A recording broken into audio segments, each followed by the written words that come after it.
Христијанинот и размислувањето. Знаат луѓе да кажат дека христијанството значи да го тргнеш мозокот на страна и да веруваш во се што ќе ти каже некој. Други пак ќе ти кажат, ние ќе го докажеме постоењето на Бог. Као мислиш, јас сум поголем од него, пак ќе го докажеме или ќе го открием.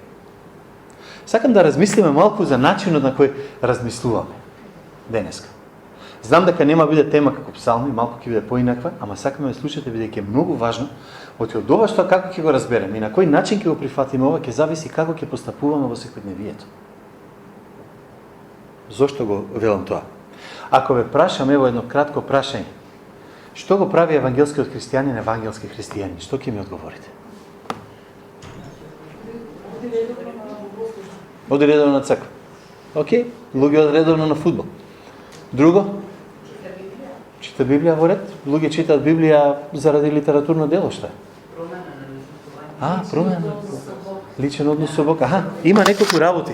Значи, кои треба да се појават тука и да ги има. Тоа што е евангелски христијанин е комплицирана тема. Нема да навлезам премногу, ама негде 80-те години излезе една многу интересна книга во која вика дека да биде човек евангелски христијанин треба 4 клучни елементи да се исполнат. Така барем пишуваше таму. Првото е библицизам, увереност дека Библијата е непогрешивиот Божји збор. Ако не стоиш на тоа, вика, не можеш да кажеш дека си вистински верник, вистински христијан. Нема проблем. Второто е новораѓање. Дека личноста мора да биде уверена од и доаѓа самата до спасоносно познавање на Господ Исус Христос. Дека не знам за Бог, туку дека Бог ме познава, дека јас сум Негово чедо, дека јас знам, дека Божиот дух и мојот дух ми сведочи дека сум чедо Божие.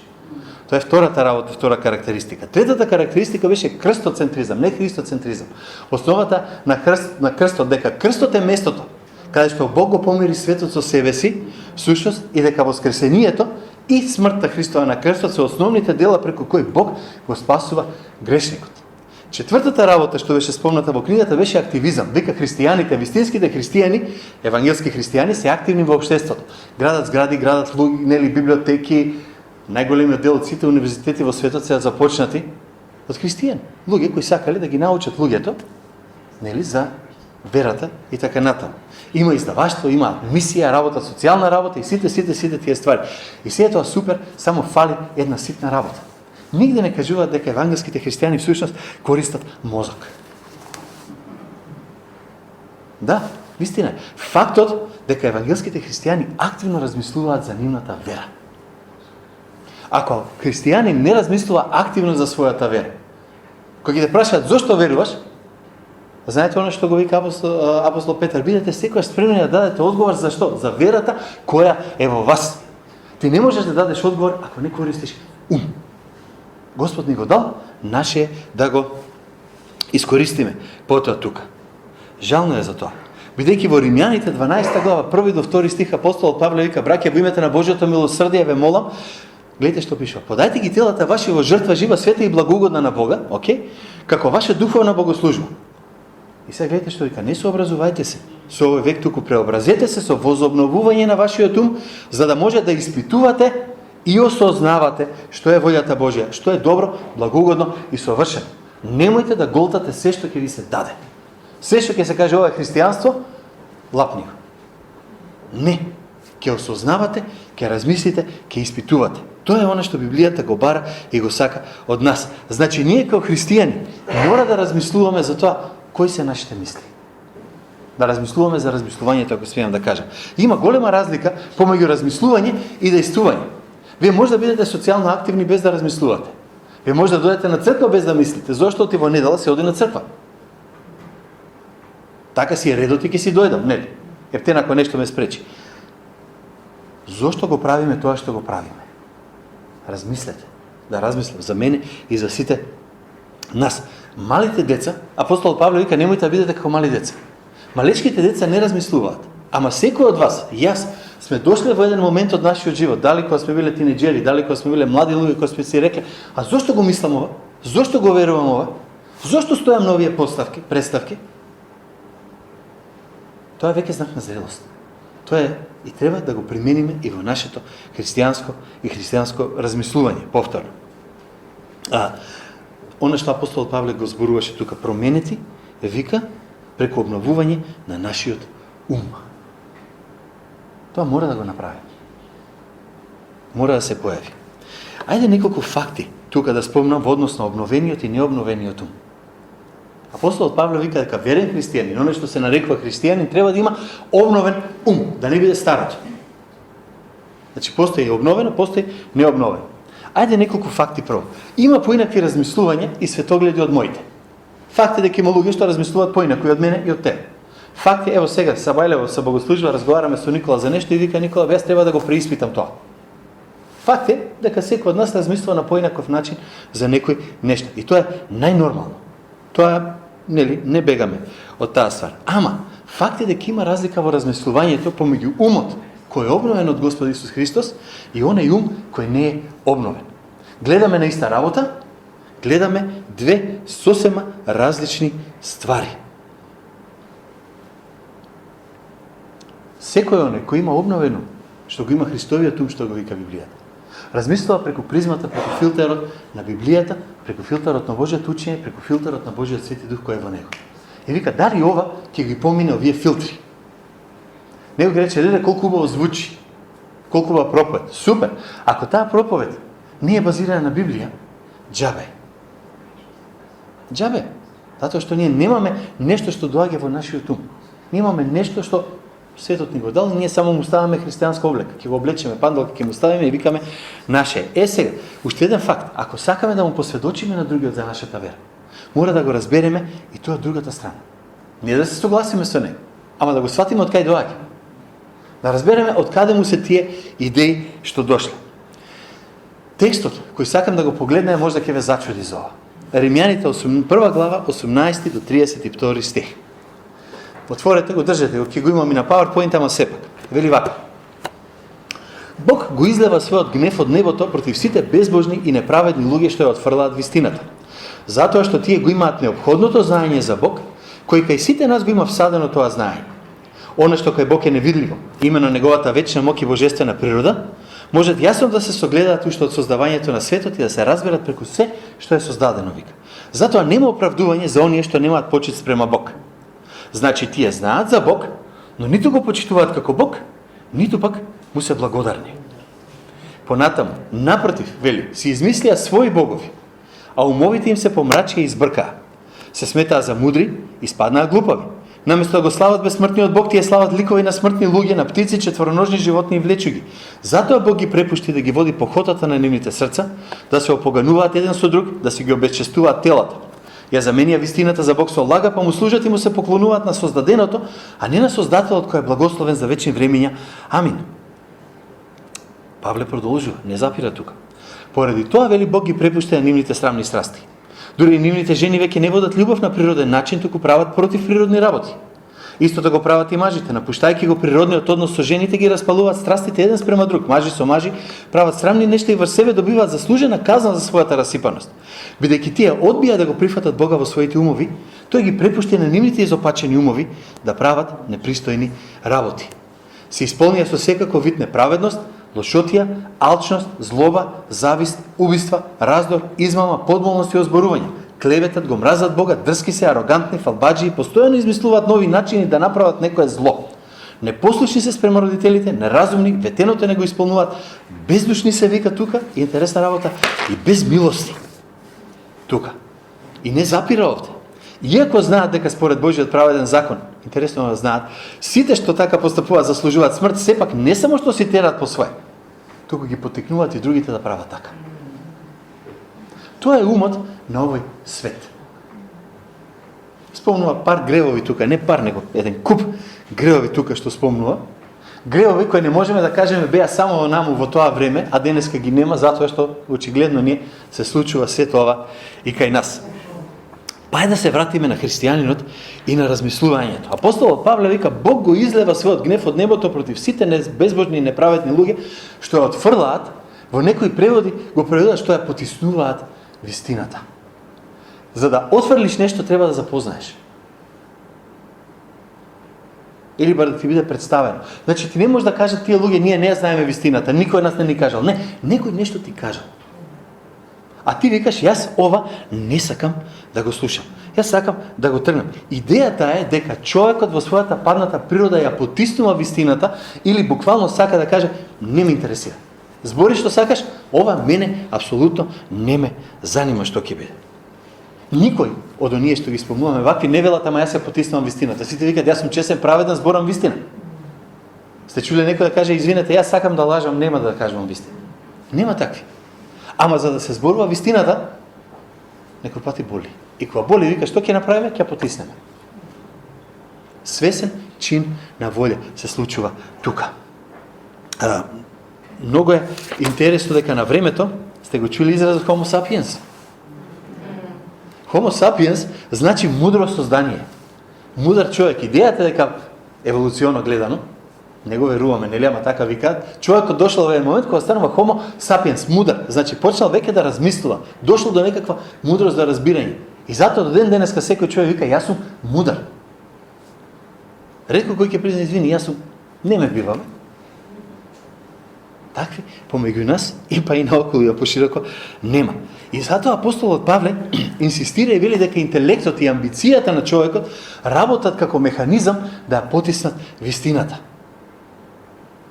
Мојот човечки разум, мојот необновен човечки разум инсистира да ја потисне вистината, зашто ти ќе ме покаже каков сум. Јас не ќе да се видам и мора да си најдам рационализација. Па сите така прават. Па сега е модерно. Па на никој не сум му сгрешил. По Господ камење не сме фрлале, нели? Ја знаете песната на овој. Што е? И се е супер. Ама нашиот ум вика, сака како механизам да потисне вистината која не е Божјиот дух. Гледате 19 стих што вика. Тие го имаат неопходното знаење за Бог. Кој кај сите го има всадено тоа знаење. Нема човек кој ќе рече, абе, нема веза, бе, ништо нема, нешто не постои. Ако ништо друго, совест има некоја внатре што ќе почне да го глочка или нешто да направи. Значи, вистинската криза не е дека луѓето не знаат. Вистинската криза е дека го потиснуваат тоа што знаат дека е вистина. Мислите ли како човек ќе направи криминал, вика, јас не знам што правев. Никој не ми каже, ти ја забране тоа да сгазам човек во пијана состојба. Не. Ама ми се случи, извинете. Го потиснува. Свесно ја работи и функционира волјата да го уништи тоа. Никој ќе нема изговор. Во дела 2 глава, например, апостолот Павле зборува за реалноста на самата совест тука. И проблемот со совеста не е дека ја нема. Проблемот со совеста не е дека нема човекот совест. Проблемот е дека нашата волја не и дава на совеста да функционира на начин на кој Бог ја направи. Совеста треба биде сигурносен механизам. Термостат да каже, нешто нечи да те подсети. Ама ти викаш, јас ќе ја потиснам, како? Со мојата волја.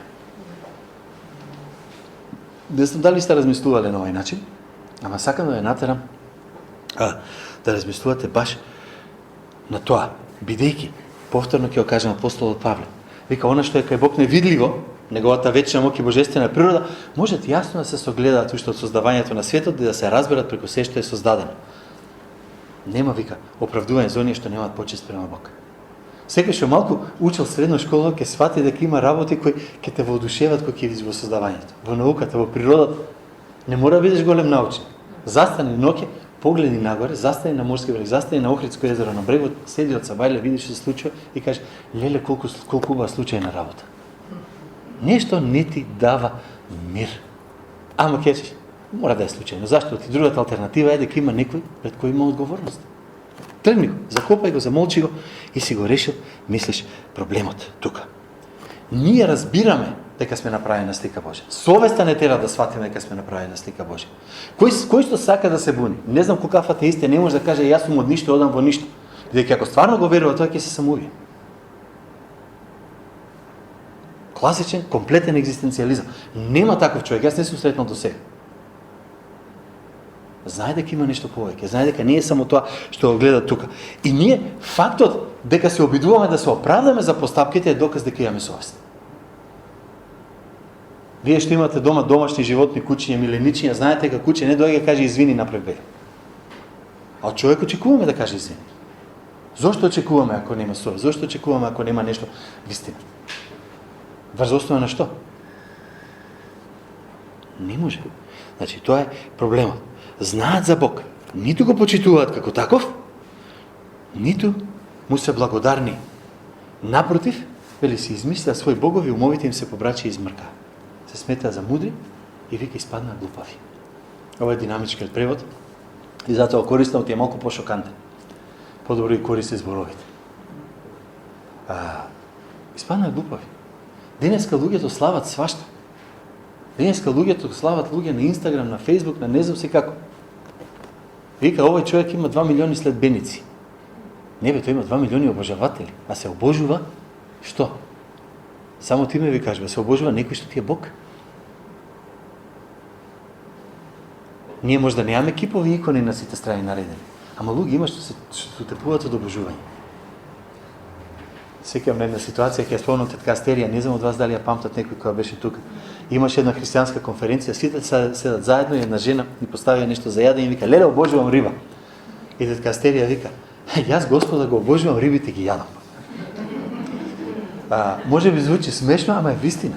Да внимаваме кога ќе кажеме што значи тоа јас обожавам ова или обожавам он. Оти ако обожуваш нешто друго освен Бог, идолопоклоник си. Што да правиме? Тоа е реалноста на вистината. Тука наместо го слават безсмртниот Бог, слават ликови на смртни луѓе. Ето тоа што го зборува. На птици, четвороножни животни, на влечуги, на не знам си што. Луѓе има, ги гледаме по телевизија. Го гледаш, нема што да носи вода, очи нема, ма кучето морал да го излечи или нешто друго. Ќе го обожува. Ако немате друго, ќе најдете нешто за обожување. Секој нешто обожува. Ама грешното паѓање не останува таму. Падот, што се случи во Битие 3 глава, има голем ефект врз размислувањето. Прво имаме одвојување, отуѓување од Бог, имаме вечна казна. Човештвото паѓа се подлабоко во грев. Тоа е реалност која гледаме. Нашиот разум веќе почва да му се противи на Бог. Човештвото не е неразумно.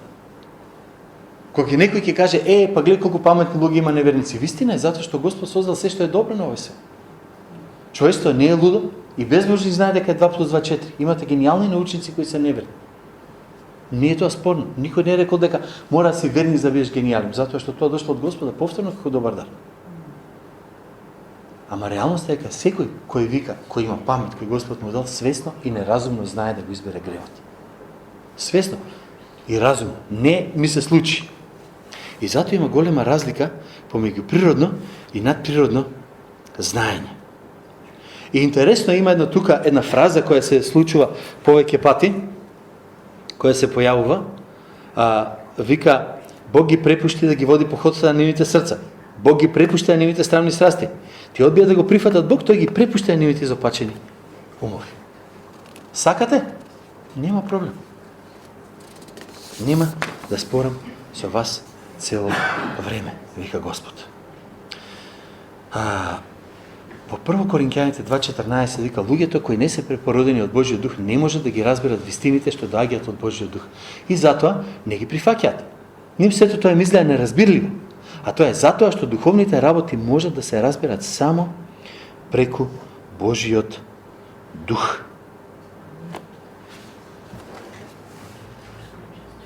Како што падна човекот во грев, така и разумот се изгуби. И разумот се изгуби. Ајде да ви кажам неколку ефекти од падот на човекот во грев. Прво е незнаење. Да немаше пад во гревот, незнаењето како категорија немаше да постои. Апостол Павле во 1 Коринќаните вика: ќе го знам како што сум познат. Со други зборови сака да каже ќе имавме многу поинакво, многу поубаво знаење отколку денеска. Незнаењето како категорија ќе го немаше. Второ нешто многу битна работа која се случува. Патем, Божите невидливи атрибути, се она што го прави Бог. Ние го гледаме. Ама падот, пак ќе речем, ни стави да ни темни наочари и веќе губиме некои работи. Второто нешто, како причина од падот е лесно одвлекување на вниманието. Не знам дали сте замислувале за тоа. Седнете, сега бев по аеродром и се отепав овие 11-12 дена. Знаете ли што прават луѓето на сегде? Немаат една секунда да седат сами и да не прави ништо. Или на таблетот, или на лаптопот, или на мобилниот телефон. Цело време нешто се случува. Цело време мора нешто да го забавува. Цело време мора со нешто да се бави. Не може да застане да каже: јас сега ќе мирувам, ќе застанам.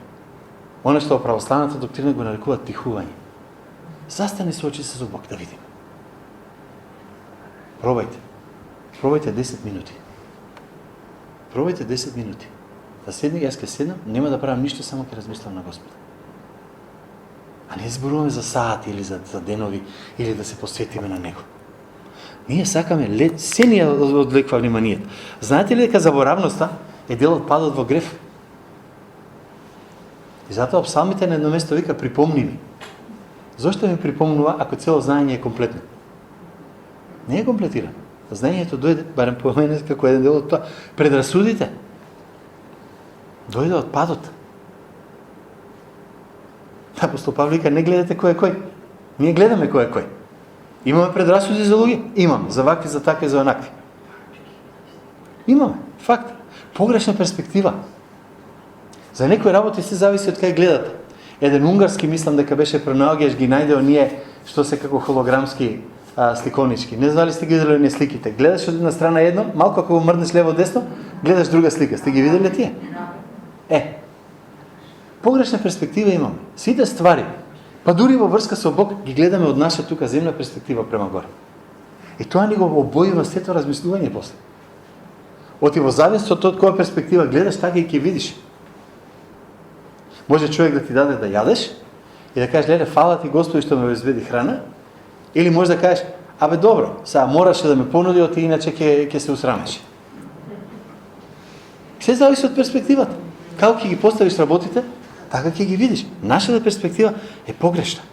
И тогаш се јава во нешто го викаме интелектуален замор, ако спеам да го кажам. Што мислам по тоа? Не седнуваме да размислиме за стварите што ни се сервираат. Не седнуваме да размислиме, да кажеме, еј, што е ова? Оно што викам, голтај, во еден момент викаше, бе, чекај, кај стигнавме до оваа ситуација ние? Како дојдов нова размислување, што не би требало да го имам? Па малку по малку, полека, чекор по чекор. Затоа што сме мрзливи. Интелектуално мрзливи. И себе се ставам во таа категорија. Затоа што знам дека можам многу повеќе од колку што правам. А верувам дека и секој од вас ако е чесен, ќе го направи тоа. Имаме недоследности во нашето однесување. Знаете, ние сите сме стално добрите, тие другите се лошите. Јас еднаш тука кажав еден пример, еден многу добар автор од 80-те години, доктор Френсис Шефер. Тој викаше вака, ако Господ треба да те суди само по твоето уверување за правилно и погрешно, пак ќе бидеш осуден на смрт. Во која смисла он викаше вака, ако Господ ти стави, вика, апаратче околу вратот, со која ќе се снимат сите твои изјави во однос на тоа како човекот треба да живее. И после Господ да те суди спрема нив, не спрема Библијата, пак ќе те осуди. Зошто ти денеска знаеме да кажеме вака, утре знаеме да си го смениме мислењето. И затоа знаеме да бидеме недоследни. И тоа не води до после до не може да се донесе правилен заклучок. Има еден куп ствари што не притискаат и не ни даваат време да седнеме и кажеме стој, застане. Затоа Чарлс Спрџан бил многу паметен, кога рекол на едно место, ако треба вика да направиш избор помеѓу две лоши работи, не бирај ниту една. Ние викаме да избереме помало зло. Не, тој вика не бирај ниту една, ниту втора. Застане, речи, нема да бираме. Имаме, не може да се донесе правилен. После води интелектуална апатија, па баш ми е гајле, нека друг ме мисли. Ќе дојдам на црква, ќе ми каже што да верувам. А тоа е лошо, ти тој што зборува може да сгреши. Јас верувам дека го пренесувам Божиот збор, ама тоа не значи дека сум управо секој пат. А тоа се враќаме па на Библијата, да не зборуваме за догми и затворен ум, вака си е и нема мрдање од тоа. Зошто? Затоа што така било, така ќе одиме и понатам.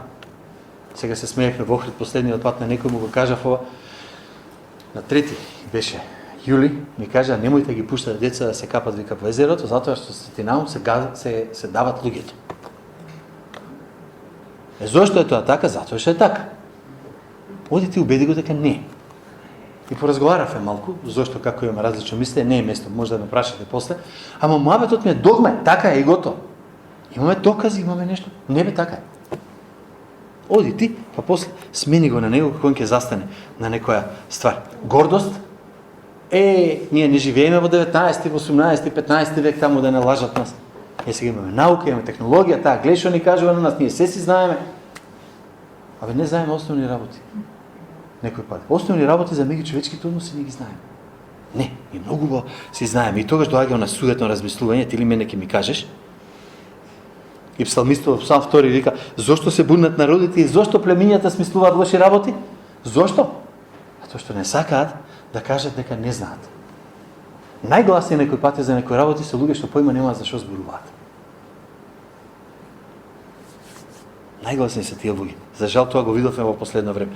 Лоша комуникација? Не знаеме. Сте виделе грешки во Google Translate?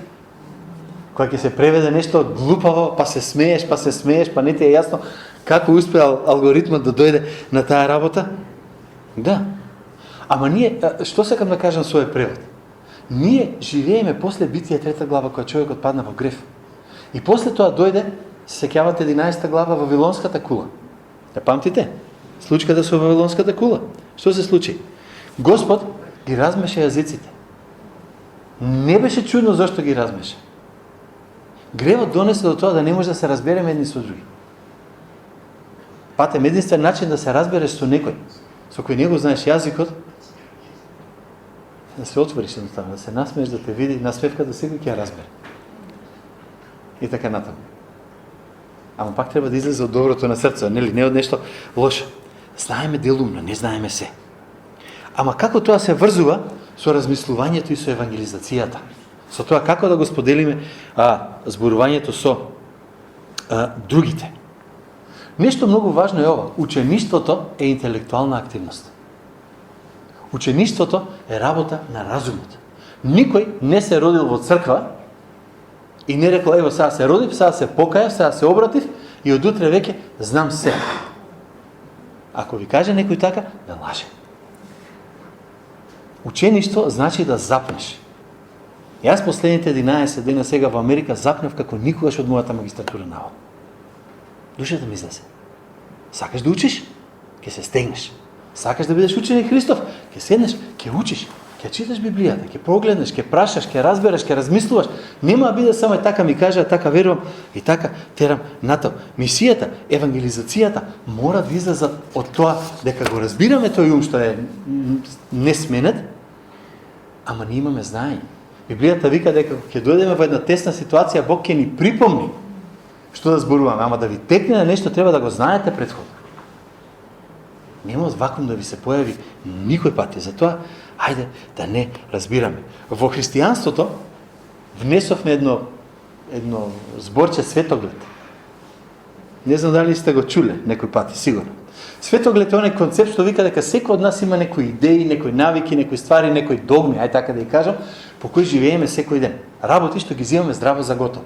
Например, кој од вас Савајле кога стана, прва мисла му беше, уште ли има гравитација или нема? Не размислите, нели? Дали некој се разбуди Савајле и почна да размислува, жив ли сум, мртов ли сум, зашто постојам? Не размислувате, нели? И сваќаме здраво за готово. Живеам во свет во кој спијам во кревет, ако се разбудам на вреќе за спиење, значи нешто е поинаку. Живеам во свет во кој моето постоење го земам здраво за готово. Сваќам дека саатот ако стои дека е 10 до 12, дека е стварно толку саат, дека не е 4 попладне. Тоа е... Ама пренесете го тоа сега во вашето разбирање на нештата. Од кај знаеш што знаеш? Од кај знаеш што се прави? Од кај знаеш дека во петок вариш гравче, например, или така натаму? Имаш некој светоглед, имаш некој став, имаш некој рамки во кој живееш, за да не мора секој ден да се соочуваш со милион проблеми. На едноставно кажано. Ние претпоставуваме врз една базична основа дека постоиме, дека суштествуваме. Или она трилогија Матрикс што беше направена, беше да го сруши тоа. Дали стварно постојам или сум симулација компјутерска. А мислам, значи, постојаме нешто што друг пат ќе го разговараме. И тоа направи многу проблеми во христијанството, ама затоа друг пат ќе биде таа работа. Прашањето со кој ум се сеќаваме најчесто? Викаме со необновен ум. Ама што значи тоа? Тој световен ум со кој ние ќе се сретнеме. Статистика на Pew Research кажува дека 3 до 4% од луѓето, само 3 до 4% од луѓето во Западна Европа одат редовно на црква. 3 до 4%. А Европа вика ние сме доминантно христијански. Да не отиме подалеку. Ајде Македонија се задржиме. Колку луѓе од нашата 2 милионска популација се денеска во црква?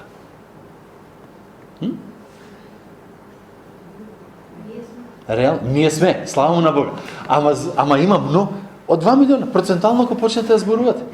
2% да се 40,000. Треба да има во црквите во Македонија денеска. Ви звучи веројатно? Тешко. Во Скопје од скоро 1 милион луѓе со се студенти, со се сите, 1% да е 10,000 треба денеска по црквите да има.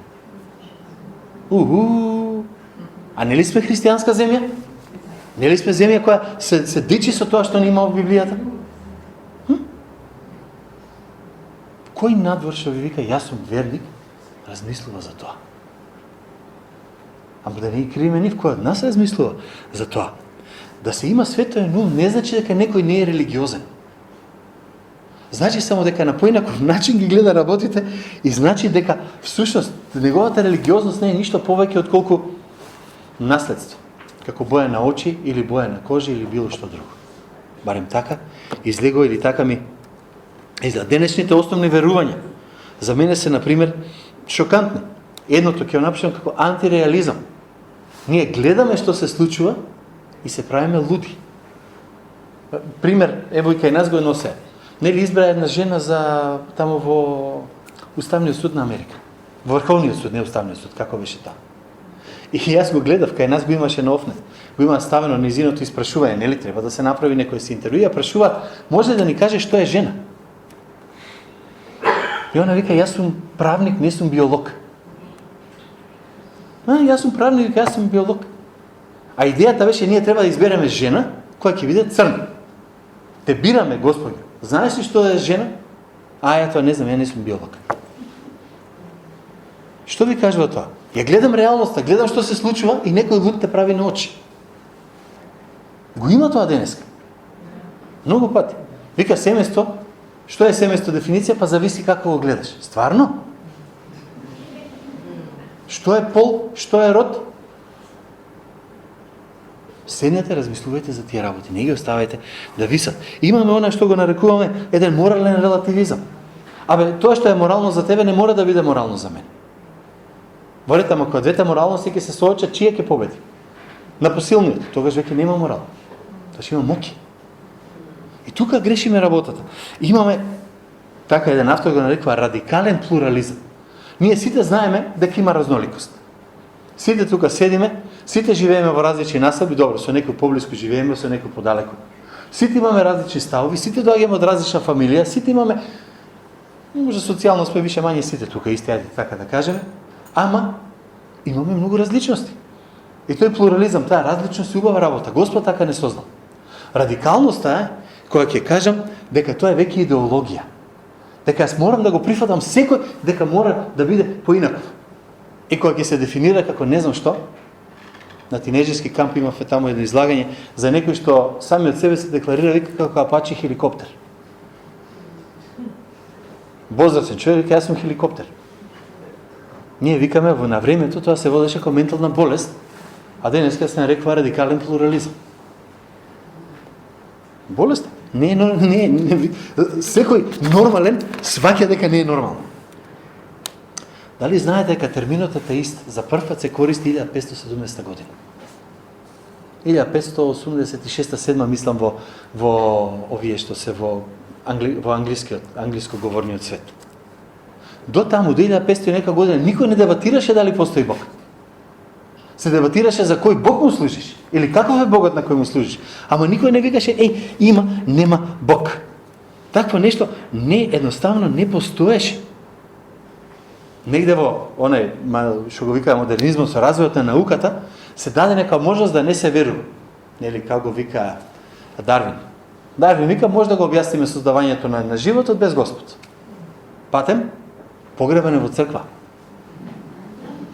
Не му се ризикуваше. Не верувате, може да го најдете неговиот гроб, во црква е таму. Ама од таа можност да не се верува, денеска дојдовме до нешто што го викаме невозможност да се верува. Зашто? Не е можно да веруваш, вика. Како може нормален, паметен човек да биде верник? Зошто не биде верник? Јас не сум чул ни еден аргумент од другата страна, кој бил доволно силен, јас да кажам, сакам да престанам и да не верувам.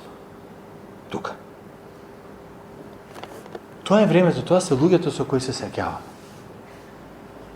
Размислете на последниот пат кога сте разговарале со човек кој не е верник. Ако не може да се сетите кога бил последен пат кога сте разговарале со човек што не е верник, очигледно не сте сведочеле многу одамна. Ако не сте сведочеле одамна, сте прескокнале многу важен дел од оно што се нарекува евангелски христијани. Оди тоа е човек кој верува дека Библијата е, се сеќавате, апсолутен, вистински, точен Божи збор, дека го дава одговорот за мојата вечност и знаејќи го тоа, сакам тој одговор да го дадам и на другите. Евангелизацијата, учеништвото се духовни и интелектуални активности, кои треба волјата каже ќе ги направи. Че не заборавајте, кажете, најдете начин да споделите, најдете начин со кого да пренесете нешто. Ајде накратко само некои карактеристики на оно што го викаме телесен човек, да видиме дали ќе се пронајдеме таму. Првото е, јас сум тоа што мислам оти сум. Да не ми се навредите. Секој од вас што има Facebook акаунт, на кој редовно објавува, е сведок за ова, јас сум тоа што мислам дека сум. Затоа што Facebook по дефиниција е индивидуално реалити шоу. Јас го покажувам мојот живот на начин на кој сакам сите да го гледаат другите. Кога не можете личноста да препознаете во живо во однос со сликата на Facebook, знаете дека нешто не е во ред. Ако сгрешам, простете ме. Ама ова е, јас сум тоа што мислам дека сум. Јас сум паметен, убав, гениален, гледај, правам ова, правам она, гледате ме кој сум јас. Дали така другите те гледаат? Дали Господ така те гледа? Не знам, ама мисле. Второто нешто ми се случува да направам нешто лошо, ама у суштина сум добар човек. Се сретнеле со ова? Ние имавме едни трактати, ги немаме веќе тука, баш ми е жал. Се вика, дали си добар човек, не знам дали сте ги виделе. Она брошурка да со добре што беше таму, вика, па не сум како сите други, глед. Не сум утепал, не сум убил, не сум направил ова на трето, пето. По принцип, јас сум си многу добар. Грешам, да, факт, ама јас сум си по суштина добар. Ова води до нешто. Знам дека нешто не е во ред, гледам дека нешто не е во ред. Ама не сум јас крив. Јас не сум крив. Ова во зграда се пренесува 28 стана, никој не фрла ѓубре, а цела зграда затрупана. Не сум јас. Па кој е? Јас не сум, ти не си, тој не е, никој не е, од каде излезе ѓубрето? Не сум јас крив. Нешто не е во ред, вика, не е моја кривина. Ако веќе мора да сум јас крив, па има причина за тоа, нешто ми се случило во животот. Криви ги другите. Сите филмови на Вуди Ален, ако сте гледале по некои од тие филмови, стално некој му е него крив за нешто што му се случува во животот. Стално некој има некоја белја што има тука што му направи. Не сум јас крив, мама ми е крива, сиромаси сме биле, вакви сме биле, ова ми било, она ми било, тоа ми се случило, не знам што се случило во живот. Јас вина главно немам. Така размислува. Морал, убава работа, ама е релативна, ти вика. Зашто е релативна? Како иначе ќе го сватите ова? Дури нивните жени веќе не водат љубов, вика, на природен начин, туку прават противприродни работи. Исто го прават и мажите. Напуштајќи го природниот однос со жените, ги распалуваат страстите едни спрема други. Мажи со мажи прават странни нешта и врз себе добиваат заслужена казна за својата разноликост. Што пречи на ова? Моралот, вика, е релативна работа. Важно е се сакаме. Неќе да е баш така. Неќе да е баш така. Понатаму, знаете, она стално што вика, карма.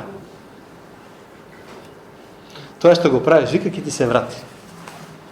Ама не карма во смисла на оно што Конфуција го зборува како карма, туку во идејата дека правиш ли белја, кога тоа ќе ти се врати. Зошто? Зошто?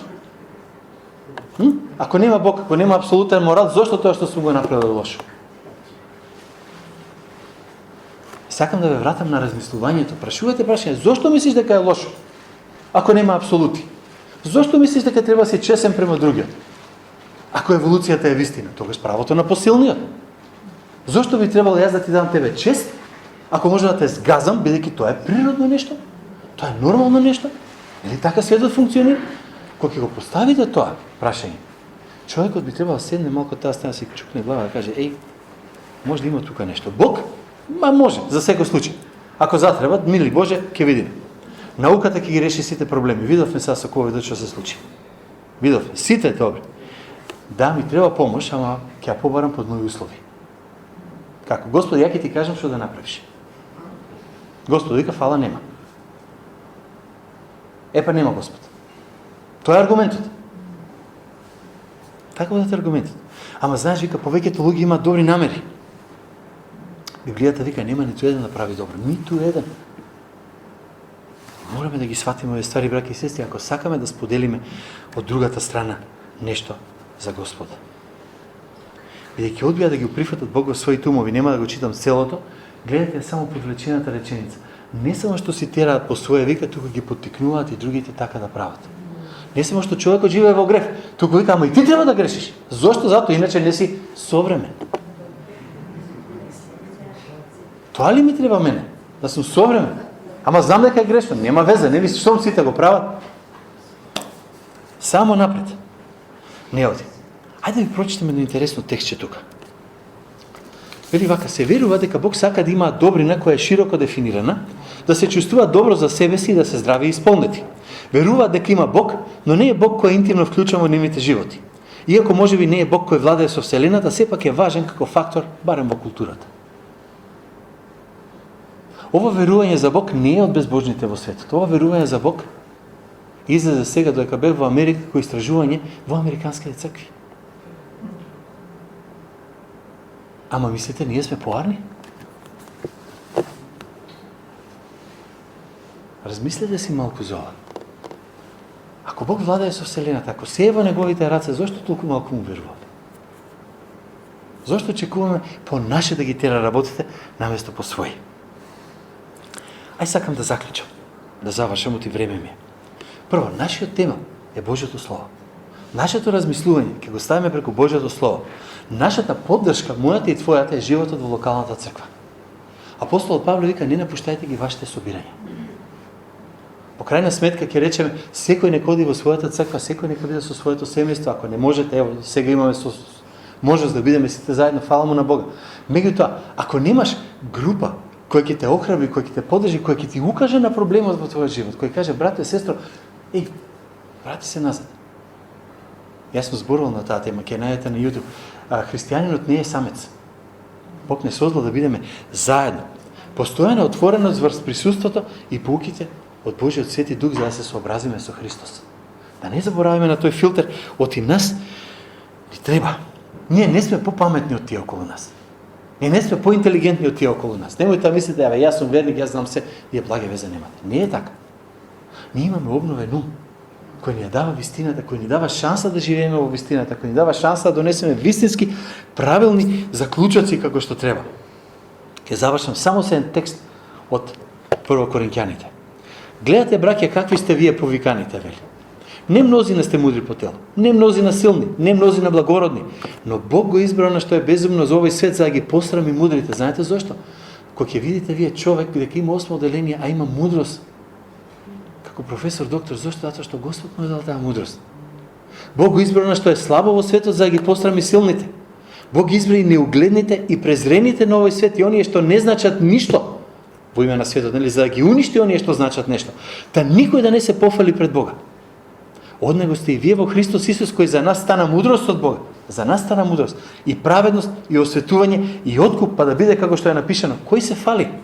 Во Господа нека се фали. Некого сум паметен, некого стои. Продолжете да мислите дека Христос не дојде. Не го оставајте мозокот, имаше една таква книга, викаше не го оставај мозокот на полица на времето. Амин.